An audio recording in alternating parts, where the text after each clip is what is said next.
Hello tout le monde, dans cette vidéo on va s'intéresser à un oral central PC 2025 sur les matrices et qui ma foi est pas si évident que ça. En tout cas moi j'ai un petit peu cherché, donc j'espère que ça vous plaira.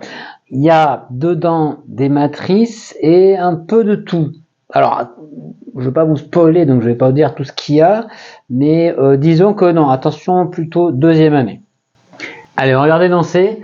Oral central PC 2025, énoncé assez simple en plus. Trouver les matrices A appartenant à Mn de R, telles que la transposée de A fois A au carré est égale à A, et trace de A est égale à N. Voilà, énoncé simple, à vous de jouer. Alors je vais donner ici quelques indications parce que je trouve que c'est pas si évident que ça. Alors peut-être que tu me diras, vous allez me trouver une démonstration qui trivialise tout, peut-être qu'il y a quelque chose qui m'échappe, mais alors à ce moment-là mettez-la moi en commentaire, je veux bien. Je vous donne quelques indications donc. Alors faites pas comme moi qui au départ était parti trop sur l'équation transposée de A fois A carré égale A. Ok, il y a marqué ça, mais il faut pas oublier la trace de A égale N. Pourquoi? Tout simplement parce que, regardez, si A est inversible, on peut chercher les solutions inversibles, pourquoi pas. Vous obtenez quoi? Vous obtenez que la transposée de A fois A égale IN. Et ça vous dit quoi? Ça vous dit que la matrice, elle est orthogonale. Ouais. Et d'ailleurs, si la matrice est orthogonale, ça marche. Donc, si vous voulez, la première ligne, c'est vérifié pour toute matrice orthogonale. Donc, ça fait un paquet de matrices. D'accord? Bien. Et alors après, il y a trace de A égale N. Du coup, ça restreint quand même pas mal les matrices orthogonales. Ouais. Donc indication, n'essayez pas de gamberger. Moi, je suis parti sur des réflexes. Ouais, on prend la transposée de ça, puis on le remet dedans, on essaye d'obtenir un polynôme annulateur, ou des choses comme ça, ou peut-être des matrices symétriques, ou des trucs comme ça. Ok. Bon. Mais attention, juste avec la première ligne, vous avez des exemples assez simples. Vous pouvez même regarder d'autres types de matrices qui vérifient ça. Si vous prenez en taille 2, juste avec la première ligne, si vous prenez A est égal à 0, moins 1, 1, 0. Donc elle est, celle-là, elle vérifie l'équation. Ouais. Mais par contre, évidemment, elle ne vérifie pas trace de A égale N. De toute façon, même la matrice nulle vérifie l'équation, mais elle ne vérifie pas trace de A est égale à N. D'accord? Voilà, donc mon conseil, comment faire le lien entre la première équation presque polynomiale et produit de matrice, là, tout ça, et la trace? Pensez aux valeurs propres. Donc indication, claire, cette fois-ci, envisager une valeur propre complexe de cette matrice réelle. Ouais. Et essayez avec un vecteur propre. Donc essayez d'utiliser la transposée. Voilà pour mon indication. Alors solution, donc comme j'ai donné en indication, on va commencer par regarder les valeurs propres complexes de A. Donc A admet forcément une valeur propre complexe puisque son polynôme caractéristique admet une racine complexe. Ouais. Donc soit lambda appartenant au spectre complexe. Voilà. Donc A est une matrice réelle, mais donc là on va être obligé de regarder les valeurs propres complexes. Et soit X, un vecteur propre, attention, complexe du coup, ouais, tel que AX égale lambda X. Donc classiquement, on a A carré X est égal à lambda carré X, d'accord? Et après, on multiplie par la transposée de A. Ouais. Donc ça va vous faire quoi? Donc si vous avez A transposée de A fois A carré X est égal à AX. Donc, du coup, là, celui-là, ça fait lambda carré X. Donc, le lambda carré va sortir. Ça fait lambda carré sur la transposée de AX. Et lui, ça fait lambda X. D'accord? Donc, du coup, bon, il peut y avoir lambda égale 0. Si lambda est non nul. D'accord? Alors, vous avez que la transposée de A, ça fait ATX, est égal, alors lambda ATX est égal à X. D'accord? Vous êtes là-dessus. Alors vous pouvez dire que 1 sur lambda est valeur propre de la transposée de A, pour le même vecteur propre. Ok. Et du coup, alors ici, comment exploiter cette transposée avec un vecteur propre? Donc ça, c'est assez classique. Ouais. Mais disons qu'à mon époque, c'était quand même plus simple. Parce que nous, on faisait les espaces hermitiens. Ouais. Alors, l'espace hermitien, c'est avec des produits scalaires, mais qui utilisent des produits scalaires hermitiens qui utilisent la conjugaison. Ouais. Donc ici, on multiplie par, vous allez multiplier par la transposée de x bar, le conjugué de x. On multiplie par x bar t. Alors pourquoi? À gauche, on multiplie à gauche. Bien. Alors pourquoi? Parce que regardez ce que ça fait ici sur le membre de droite. xt bar x, ben ça, si vous dites que x c'est z1, zn, ouais, ça va faire transposer de z1, zn bar fois z1, zn. D'accord? Si x c'est le vecteur z1, zn. Et donc vous voyez, ça vous fait la somme des modules au carré. Et ce qui est cool, pourquoi? C'est pour ça qu'on a pris la barre. Si on n'avait pas pris la barre, on aurait la somme des zk au carré. Okay. Mais ce qui est cool, c'est que ce truc-là, ben, du coup, évidemment, alors vous voyez que c'est de taille 1. Hein, de taille 1 croix 1, c'est une matrice de taille 1, 1, donc c'est un complexe, pardon, mais en l'occurrence c'est un réel. Ben, si c'est nul, ben, x est nul. Ouais. Et donc ça, vous pouvez montrer, alors donc on l'appelle parfois norme de x, ça on va le noter, norme de x au carré. Alors c'est en hommage à la norme hermitienne, alors pour ceux qui, les L3 et compagnie, là, donc ça, vous êtes familier avec ça. Ouais. Donc ce qui est clair, c'est que norme de x au carré égale 0, si seulement si x égale 0, puisque vous avez des sommes de carré de modules ici. Voilà. Alors maintenant, qu'est-ce que ça donne avec ça? Ouais, donc ça, on va l'appeler étoile. Selon étoile, qu'est-ce qu'on obtient? Donc on obtient lambda fois transposé de x. Alors excusez-moi, j'ai fait la vieille notation transposée, il va falloir que j'arrête de faire ça à force. Blablabla, at x est égal à xt bar fois x. Et alors pourquoi on multiplie par xt? Parce que justement, vous voyez, ça va utiliser la transposée. Ici, ce truc-là, là, ça vaut quoi? Ben, c'est la transposée de ax bar t. Donc en gros, j'essaye d'exploiter. Je sais que bon, ax égale lambda x, mais qu'est-ce qu'il en est de sa transposée? Et pour exploiter ça, je multiplie à gauche par la transposée de x, ou même par la transposée de x bar. Alors pourquoi la transposée de x bar? Ben parce que ici on a ax égale lambda x. Donc x bar qui est là, donc on conjugue tout. Ouais. Donc pim pam poum, ça vous fait des barres partout. D'accord? Mais il ne faut pas oublier que a, elle est réelle.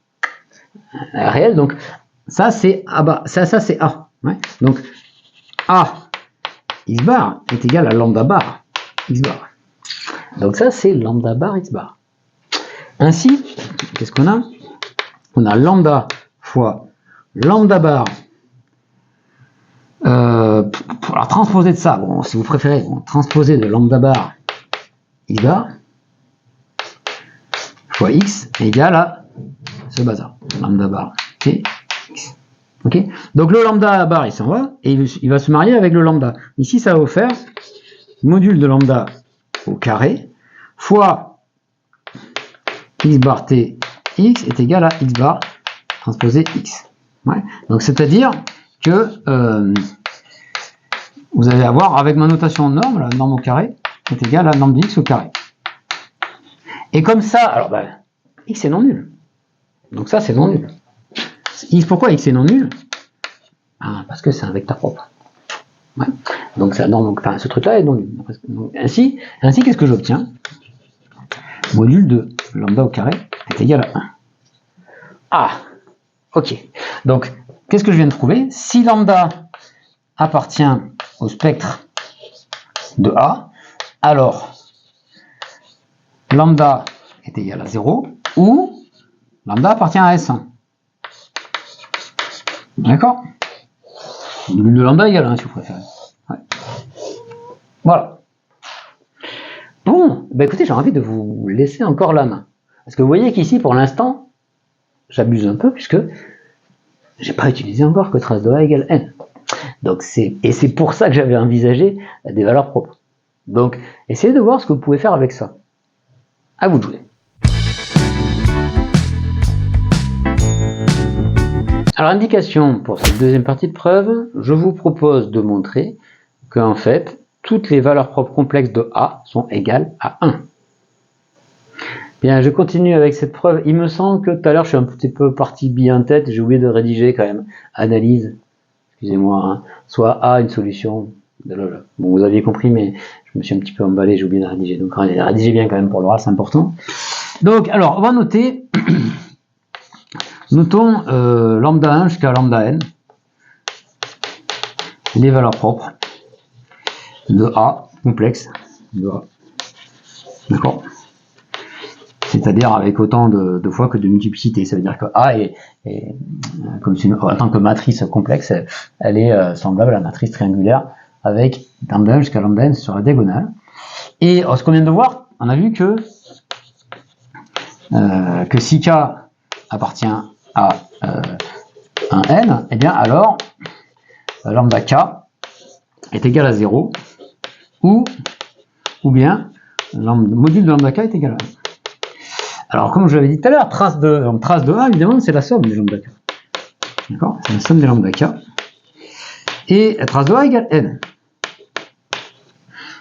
Donc c'est marrant parce que alors, du coup, les valeurs propres sont complexes, mais la trace vaut n, donc elle est réelle. Donc vu qu'elle vaut n, est égale à sa partie réelle. Donc là, si vous prenez la partie réelle de n, ça fait n, et la partie réelle de la somme des lambda k, c'est la somme de k égale 1 à n des parties réelles lambda k. Alors pourquoi je vais chercher les parties réelles? Parce que en fait, j'ai envie de faire des inégalités. Parce que vous voyez quand même, c'est un petit peu, ça va être chaud quand même. Regardez, la somme, ça fait n, et lambda, elles sont de module 1 ou 0. On sent que c'est quand même pas si évident que ça, quoi. Ouais. Donc, ici, la partie réelle est majorée par le module, comme d'hab, somme de k égale 1 à n, le module de lambda k. Et ça, comme lambda k est égal à 0, ben ça, son module, là, soit c'est 0, soit c'est 1. C'est inférieur à n, évidemment. Ok? Alors maintenant, regardez ce qui se passe. C'est compris entre n et n, donc c'est égal à n. Ouais. Donc somme des lambda k, des modules de lambda k, pardon, est égal à n. Mais comme ça appartient à 0 ou 1, il n'y a pas le choix. Bah, s'il y en a un qui était égal à 0, ça ne marche pas. Donc ils sont tous égaux, le module à n, égaux à n. Donc quel que soit k appartenant à un n, module de lambda k est égal à 1. D'accord? Ok. Mais c'est pire que ça. Parce que maintenant qu'on sait que c'est égal à 1, ça fait quoi? Bah, vous avez que là, si on reprend ça, si on reprend cette ligne, il y a égalité partout, donc il y a égalité aussi là. Donc étoile, on peut le réécrire comme la somme pour k allant de 1 à n des modules de lambda k moins partie réelle de lambda k, ouais, qui est égal à 0. Mais en plus, bah, ça fait n moins n. Mais ça c'est positif. D'accord? Donc quel que soit k, donc c'est une somme de trucs positifs qui est nulle, ils sont tous nuls. Donc quel que soit k appartenant à 1n, vous avez partie réelle de lambda k qui est égale à module de lambda k. D'accord? D'accord? Donc ça, il n'y a pas le choix, ça veut dire que la partie imaginaire, elle est nulle. D'accord? Donc lambda k est réel. Et en plus, donc il est égal à sa partie réelle, et en plus, il est positif. Lambda k appartient à R+. Ça va? Mais attends, en plus de ça, il est de module 1. Donc il est réel, et dans R+, il est de module 1. Bah, il est égal à 1. Ouais. Donc ça veut dire du coup que tous les lambda k sont égaux à 1. Ok. Donc voilà où on en est. Alors on tient le bon bout quand même, non?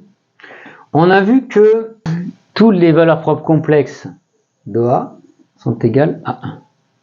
Ouais. Alors qu'est-ce que vous pouvez en tirer ici? Qu'est-ce que vous pouvez en tirer, pardon?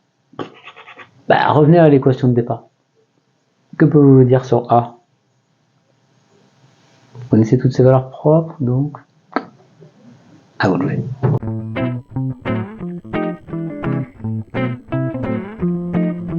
Ben on continue. Alors, bon, on a vu que donc la seule valeur propre complexe de A, c'est égal à 1. Et du coup, vous voyez que en fait, l'équation trace de A égale n, ben, elle est triviale.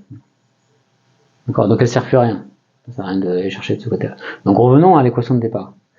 Eh bien, regardez, si son spectre, enfin, est égal à 1, ça veut dire que 0 n'est pas valeur propre de A. Ouais, 0 n'est pas valeur propre. Donc A est inversible. Et ça, on l'avait vu au tout début. Si A est inversible, ici on multiplie par A-1, et on obtient que transposé de A fois A est égal à IN.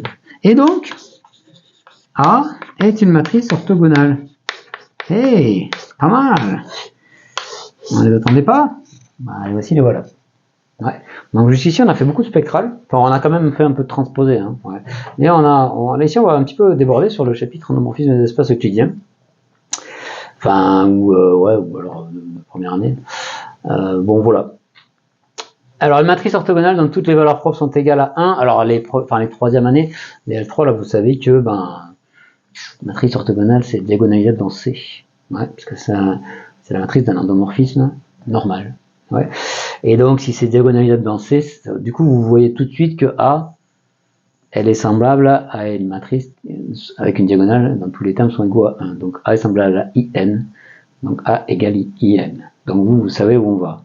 Bon, les autres, désolé, j'ai un peu spoilé. Alors, en prépa, on n'a pas forcément ce théorème de diagonalisation. Hein. Comment on peut faire? Alors, ça dépend des options. Alors ici, c'était option PC, en plus. Après, alors, au départ, je suis parti sur l'option MP. Alors, vous savez qu'il y a MP. Vous savez qu'il y a une matrice orthogonale, alors version MP. Vous savez que A, et il y a une base orthonormée dans laquelle sa matrice, c'est IP moins IQ. Et puis là, vous avez des blocs de Rθ1 jusqu'à Rθm. Ouais, une matrice de rotation en taille 2. Ouais. Voilà. Et en plus, vous pouvez faire, vous pouvez faire en sorte que ce soit pas des 1 et des moins 1. D'accord. Alors, le truc, c'est que, ça, c'est possible que si P égale N, et si tous les autres, ça n'existe pas, en fait. Pourquoi? Parce que, du coup, ici, vous voyez que moins 1 va être valeur propre, si vous avez Q qui est différent de 0. Et ici, vous avez les valeurs propres, vous avez tout mis les 1 là-dedans. Eux, les valeurs propres complexes de R de θ, c'est EIθ et E moins Iθ. D'accord?